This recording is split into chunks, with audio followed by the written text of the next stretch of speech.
Yes, another day, another vlog tayo ngayon guys. Nandito tayo ngayon sa Barangay 208 for update.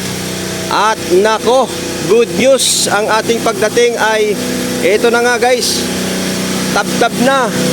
At binakbak na nila yung yung bahay. Ayun kitang-kita na ngayon guys. Yan na ngayon ang binabanata nila. Yon. Good news na at nakita na po yung nawawalang bahay guys. So shout out po, maraming salamat. At nandito tayo ngayon sa Barangay 208 na kung saan ay ipapalo up natin si engineer at saka si nandito guys. Shout out sa atin lahat. Good morning. Good morning sir. Good morning. So follow up natin guys, Barangay 208 ngayon ang sitwasyon, update natin ay malaki na ang nagagawa nila guys. Malaki na.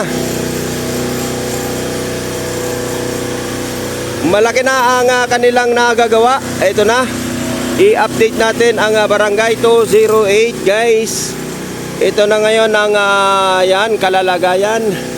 At siyempre good morning kay Engineer Alfonso Bautista. Yes, good morning din kay Engineer Manny Garcia.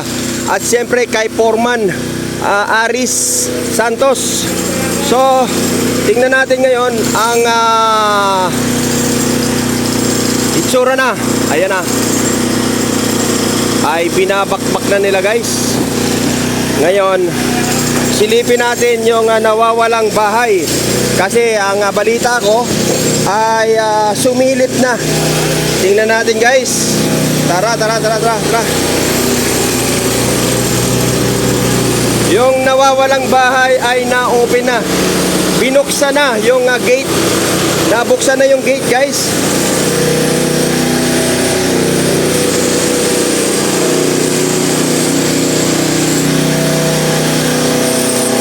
Ayan wow! Nakita na. Nakita na guys. Kitang-kita na natin ang kitang-kita na yung nawawalang bahay guys. Ayan. At si kuya binibigyan niya na ng pintuan para kung sakasakali ay pwede na pumasok doon sa nawawalang bahay. Ito na pala Ito. Kitang-kita na natin guys yung nawawalang bahay. Ayan. At ganito pala ang itsura niya. Ayan. At nagja-jackhammer. Para lubos nating makita guys, ay aakyat tayo sa itaas. Sisilipin natin sa itaas. Dahil kitang-kita natin dyan. Dito sa itaas. Tara. Puntahan natin sa itaas guys. Puntahan natin. Yun. Uy. Shout out po sa mga nag-aantabay po ng kung lilitaw na ba yung nawawalang bahay. Opo, may pintuan na. May pintuan na ang nawawalang bahay guys. So sa ngayon, ito po yung sitwasyon dito sa third floor. Ayan, ito po yung third floor. Dito wala pang nagagalaw Wala pang nagagalaw dito. Yon. So ang titingnan natin guys, yung nawawalang bahay. Ay wow, sobrang excited ako. Na-excite ako dahil eto, ginagawa na nila ng daanan. Ayan may daanan na ang nawawalang bahay. Ayan na Ayan na. May daanan na. Nako kuya, ingat ka. Ayun. Wow, it's a good news. Good news dito sa second floor ay ingat ka kuya ha. Wala ba kayong yung andam nyo? At tanggal na yung dito yung poste, 1, 2, 3, 4. 4 na poste na pala yung natatanggal nila dito guys. Napansin ko lang ngayon 4. Tapos ngayon ang posting ito, 1, 2, 3, 3 posting na naman uli yung kanilang tatabtabin at itutumba.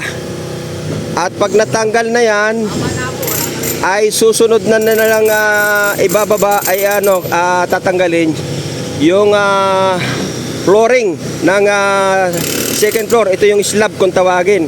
At pagkatapos niyan, magkakaroon na talaga ng daan itong bahay dito sa Wala man tao, pero siyempre may karapatan siyang gumamit ng ng daan. Bakit kasi siya tinakpan? Ayan, bakit kasi siya tinakpan? Grabe, oh. Ayan guys. Ang nawawalang bahay, eto na.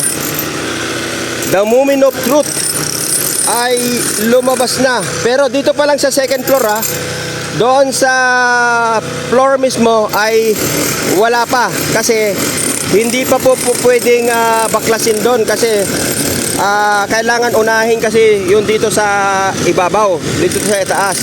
Kailangan unahin dito bago nila galawin yung doon sa ilalim. Kasi yung bigat po kasi ng mga simento ay nandito pa sa taas. Kaya inuuna po nila yan. Yun. At konting-konti na lang guys. Konting-konti na lang at lilitaw na. Talagang makakadaan na yung kung sino man ang gustong pumasok dito sa naturang bahay. Ayan, palagay ko yung may-ari nito nakamonitor sa atin. Ano po? Ayan. So ayan na. Galing.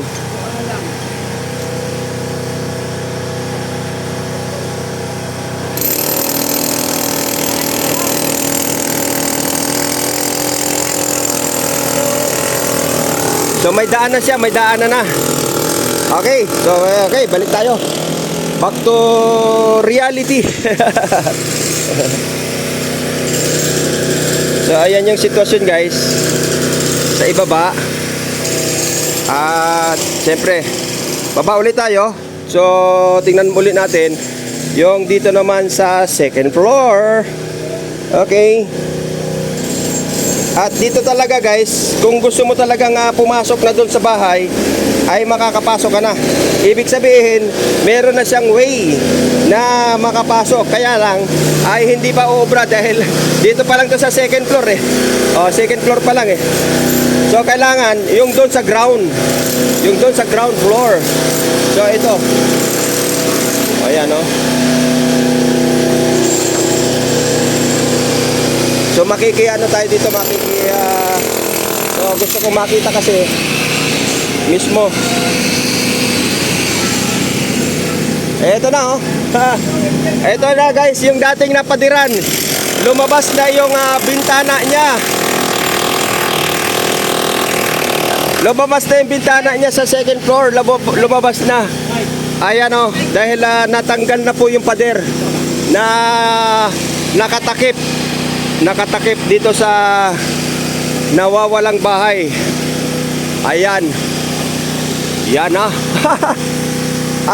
okay. Old, ano pala to yung old house, no? Oo, yung matandang bahay. At in fairness, nilagyan pa nila ng plywood para hindi maano doon, no? Hindi mabulok yung bahay, pero useless din dahil tinakpan naman nila ng pader. Di ba? Oh. At dito, ayan, no? So patuloy ang pagja-jackhammer dito guys hanggang doon ay patapos na ito. Tapos ang isusunod na nila ito ng third floor. At dito ako nakakaano talaga dahil kapag ka natanggal na itong biga at itong poste guys, pag ito natanggal na itong tatlong to, ang isusunod na nila yan ay yung sa ibaba na, ang makikita na natin dyan, yung kabuuan ng bahay na nawawala. Di ba? Yung kabuuan ng bahay na nawawala, yun ang gusto kong makita guys. Ayan oh. Ayan. Anong itsura dun sa loob kuya? Silipin lang natin kuya ha. Ay, may rep pa oh. Gate pala to. So gate. Tapos may rep pa dun guys. May mga gamit. May mga gamit tayong nakita. So gate pala to, sabi ni kuya. Gate. Ayun, nako. At may rep pa. Oh, tamaan ka. Pati yun. May gate, may rep pa. May rep. Galing.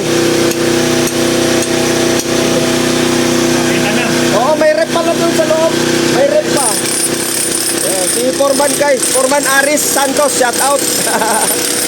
Ayan, kitang-kita na guys. Nakita na natin at wala nang kawala sa atin yung bahay na nawawala.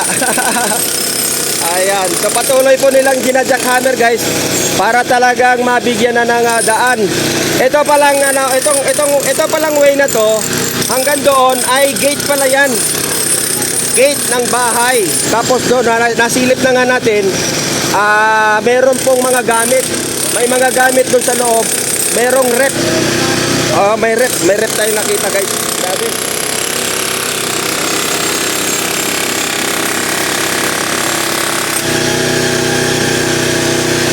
So ibig sabihin talagang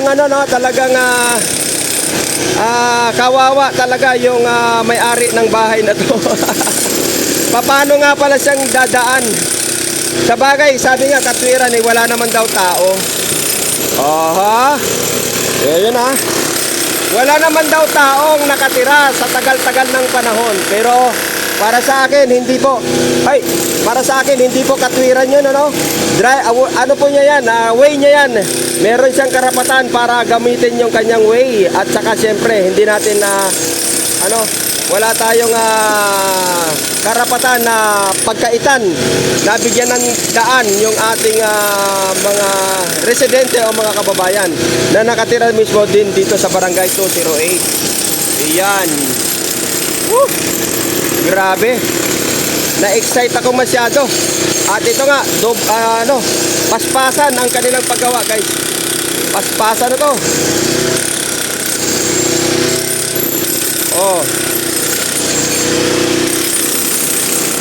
At yung una nating nakita ay ito lang. Yung nasilip natin. So ngayon, talagang buong bahay na. Buong garahe, buong gate na o garahe yung nakikita natin.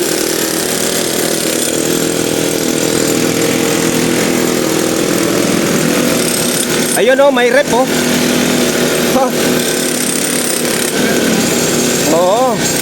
Nasira na lang siguro itong bubungan niya gawa nga nung pagkakagawa nitong pader dito. Tapos itong yero sa tingin ko ay parang bago pa ito yung yero bago pa itong yero guys. Ibig sabihin lang ayaw nung may-ari na may makapasok na magnanakaw o kung ano pa man dahil wala nga pong tao dito. So ayan, maraming salamat guys. At naipakita ko sa inyo muli ang nawawalang bahay. Ito po 50%. Masasabi ko sa inyo 50% ay lumabas na kasi ito na yung second floor lumitaw na. Yung kanyang bahay lumitaw na sa second floor na ito, second floor.